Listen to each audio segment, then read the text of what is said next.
Summer never comes, road trips and shotgun. Sunshine on my skin, the smile is kicking in. Vibes are in the air, jumping everywhere. Endless nights, 'cause summer's on my mind.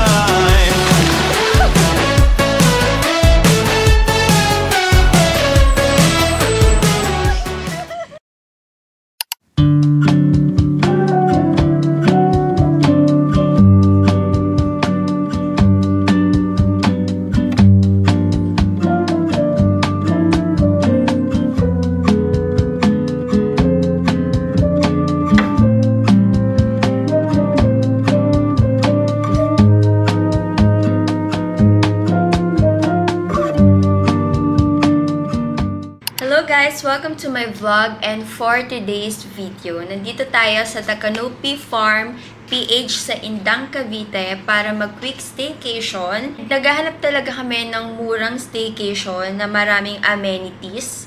And ito yung sinadjust sa amin online. Bago namin magulo tong room, mag-quick room tour muna tayo. So guys, mag-room tour tayo. Quick room tour lang. Pag-enter nyo nitong room, ito agad yung makikita nyo, yung kusina nila. Kompleto sila ng kitchenware. So, meron pa dito na mga gamit pang luto. Mga plate, spoon, rice cooker, induction. Kompleto sila dito. Meron din silang pang mainit na tubig. And nagulat kami kasi hindi naman sila kasi ganun ka-active mag-post sa mga social media account nila. Meron silang free water. So, yung room din pa lang to is may free breakfast for 2 packs. Pag ikot natin dito, andito yung microwave. Super cute na microwave. Ang cute. Sabi ni Miko parang gusto niya daw iuwi yung microwave. Mini fridge. Dining table. May dining table tayo dito na good for 4 packs. Kasi itong room na to is good for 4 packs. Pero, yung binayad namin is good for 2 packs lang siya. Hanger ng mga clothes. And then, meron din silang hanger pang basa ng mga damit. Queen bed nila. Meron din extra bed dito kung 4 packs kayo. Nagulat ako kasi nga, yun nga yung sinabi ko na hindi naman sila updated sa social media. Meron din silang blower dito sa loob. So, hindi ko natatanggalin. Smart TV. Nung una parang sabi namin ni Miko, parang Smart TV kaya talaga yung TV nila doon. Pero Smart TV siya. Ginagamit na nga ni Miko. Nanood siya Resident Evil. Ito na yung CR nila. Simple lang yung CR nila, guys. So, ayan. May sink, mirror, may body wash na sila, shampoo, hand soap, tissue, and hot-cold shower. Medyo sakto lang para sa 2 to 4 packs tong kwarto na to. And, ito palang room na to is 3,000 pesos for weekdays and 3,500 pesos for weekends. And may free breakfast na sila. Okay guys, so hindi ko pala nasabi sa inyo na yung 3,000 pesos nyo is may access na kayo sa game room nila. Yung game room nila is meron na siyang billiard, table tennis na free for 1 hour. And then, pag nag-exceed kayo, is may bayad na.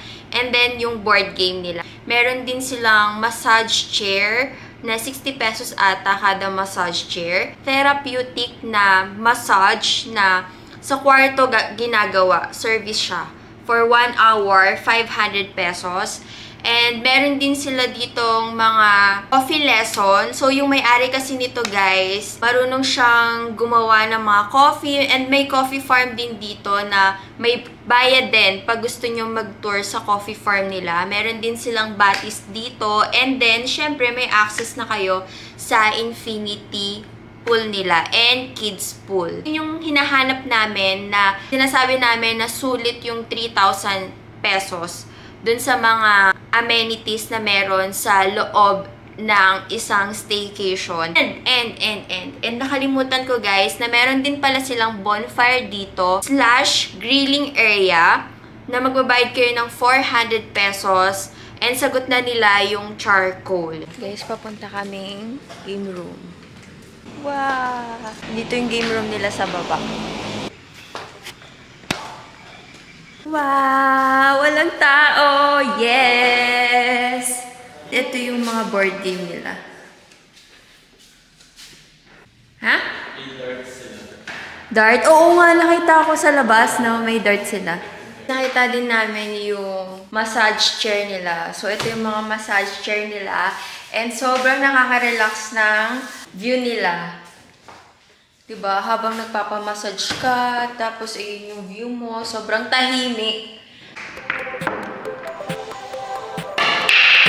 For your information, hindi po kami marunong mag-billiard. Marunong lang kami tumira, pero hindi namin alam yung billiard. Nag-enjoy lang talaga kami. You look so lovely, it scares me to death. I used to get so insecure with you, it's different. Yeah, just something about you makes me so sure. Don't know what it is, but you make me wanna stay. Take a leap of faith. I know that you're safe, I know that you're safe. You be my parachute, baby, know you'll catch me whenever I fall. I fall. It's like my legs is untied, got me tripping right into your arms. Headed straight down through the night clouds, so is my heart burns 10,000 feet, but you're my parachute, baby, know you'll catch me whenever I fall. I know you got me. We're done, guys. Napagod kami sa larong hindi naman kami marunong. Kakain na kami ng dinner. And yung dinner namin, kasi walang malapit dito na delivery, no?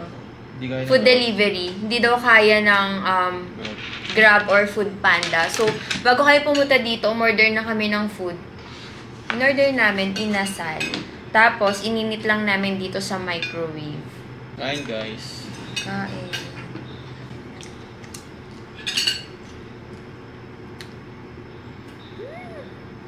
Pakain muna para inom na lang.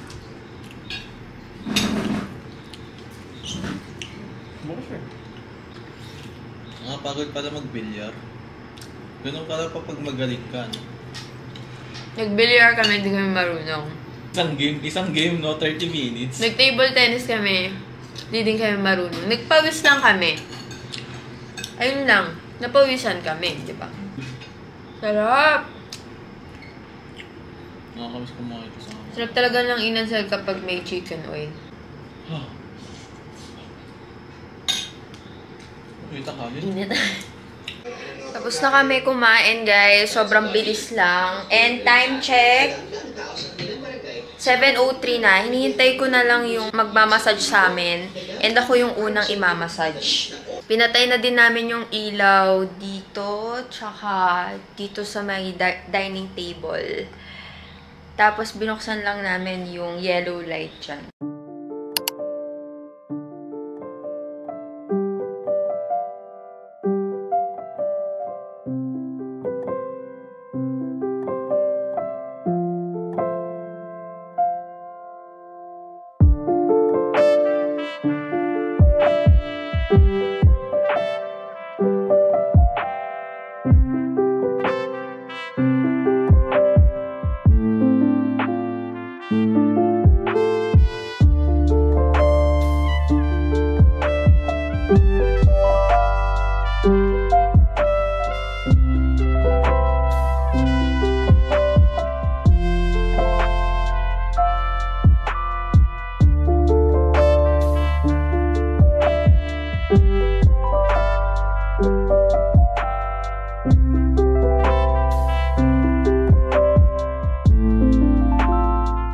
Tapos na kami i-massage, guys. Grabe.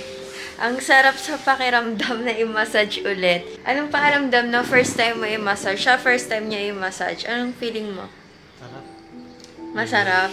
Lahat daw nung masakit na part sa katawan niya, nadali. Then after namin i-massage, nakakumot kami, naka-sweater ako kasi bigla akong nilamig, naka-medyas kami. Okay yung massage dito. On call lang pala yung mga service nila dito na massage. Hindi sila yung nandito nag-stay, tapos pag may gusto magpa-massage, mag-room to room na lang sila. Hindi ganun, guys. So, on call siya. Kailangan, kung gusto nyo ng massage, magsabi agad kayo sa reception para natatawagan nila yung mga freelance nilang nagmamassage. Time check guys, 10:49 na ng gabi.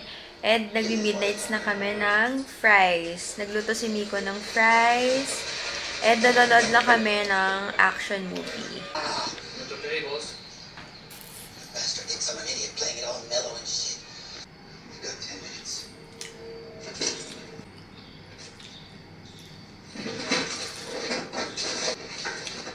Harap niya. Baril? Papel? Good morning! Sarap tulog. Sarap nung massage. Nakatulong talaga sa pagtulog namin kagabi. Punta na kami sa resto nila para i-avail yung breakfast. Meron kami dito receipt. Yung schedule namin ng breakfast is 8 AM. So, let's go. Ginawa ko is longganisa with egg and then hot choco sa side. Hindi ko naman bangus and egg and hot choco.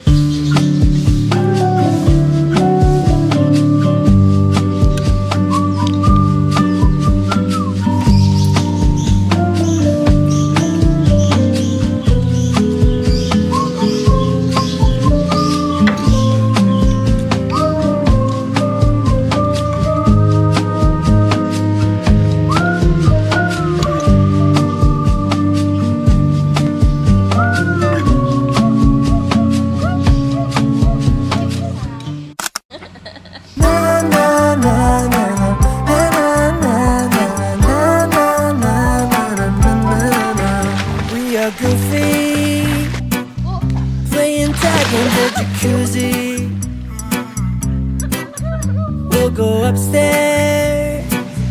With our best moves we get groovy.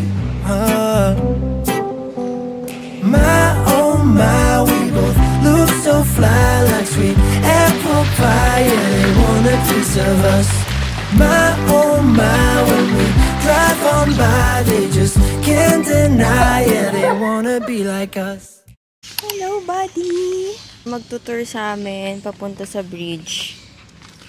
Let's go!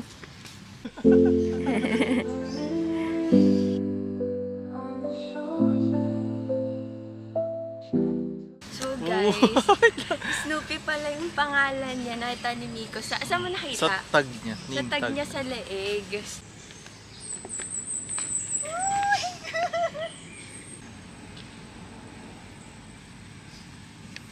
Tingnan niyo yung bababaan namin.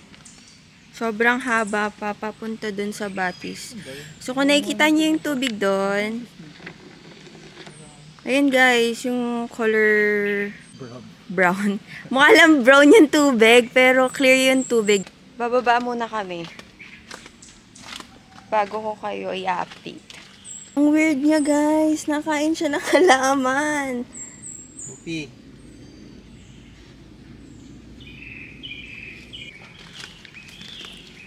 So, pupunta yan. So, kamusta ang lakad? Okay lang. Hindi pa ako napagod. Pero siya, kain siya ng kain ng halaman. Dapat bago kayo bumaba dito, mag-off lotion kayo. Or mag-long sleeve ka na lang. Kasi medyo malamok. Ang layo na narating niya. Ewan pa na paano pa makakakakit. Mukhang sanay siya dito eh. Naka-check out na kami sa Canopy Farm. Bali, yung check out namin is 12 PM talaga. Pero, pinayagan nila kaming mag-ikot sa resort nila ng hanggang 1 PM. Huwag nyo kalimutan na mag-off lotion bago kayo bumaba ng Batis kasi medyo malamok. Super thank you sa Canopy Farm. Binigyan nila kami ng rambutan. Super favorite ko. Yun lang guys. Thank you for watching. Don't forget to subscribe, like, and comment down below.